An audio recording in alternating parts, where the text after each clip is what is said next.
We've kind of riffed together about people and how they study in college. That's a big deal. You know, what are the things that you look at when it comes to systems? Yeah, well, I mean, that's really interesting because that just killed me in college. I was involved in a lot of things and yet somehow always had more free time than all of my friends. And so, you know, you'd want to get something together, you'd plan this fun night, and then everyone would drop out because they had to go to the library.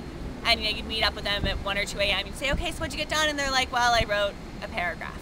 This happened to me all the time. And it was just, it killed me. You know, if I said I was going to the library to work, I would come out with 5 pages of my essay, or I would have gotten something done. Or what hurt even more is my friends who were, you know, so smart and so capable, and who would kill themselves over like their reading responses. That, you know, okay, maybe the professor's reading them, maybe they're not. Chances are it's a TA who's read millions of these. And really, they don't matter that much, you know? And if you really think you're going to learn a lot by writing it, great.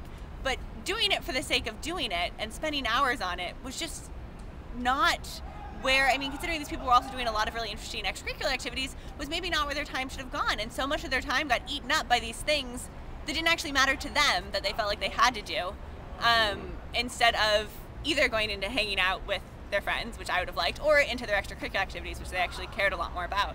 Yeah, when I was at school, I had 3 priorities in this order, and I only told my parents this after I was like in my 3rd year, which was number 1, very clearly, hang out with friends, make new friends, meet interesting people. That was number 1. Number 2 was, you know, my own businesses, my own entrepreneurial stuff. And then 3, a distant 3, was schoolwork.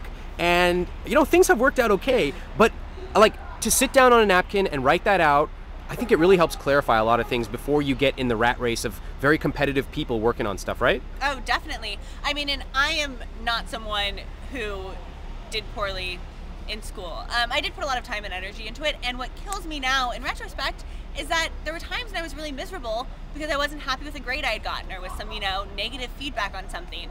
And that's gonna happen. It just really is. And what I've learned in retrospect, I mean, I've heard this from people, is nobody ever comes out of college saying, man, I wish I had studied more. Yeah, no way. And I really wasn't sure if I believed that. I wish I went out to bars more. Seriously, I wish I had, you know, gotten involved in even more things, that I had, you know, made even more friends. Yeah. And so before law school, starting out and articulating the fact that I am not going to let grades dictate my happiness, I think will be really helpful. That's really interesting. You were a couple years ahead of me on that one. Yeah. Well, I mean, you and I have very similar philosophies on this stuff. It's interesting.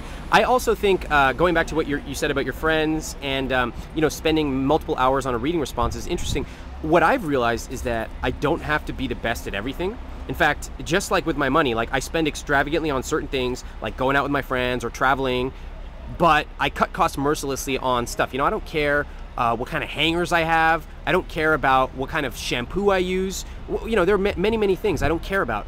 But I think being able to prioritize what you do care about and what you don't really helps clarify things as you start to have to make choices.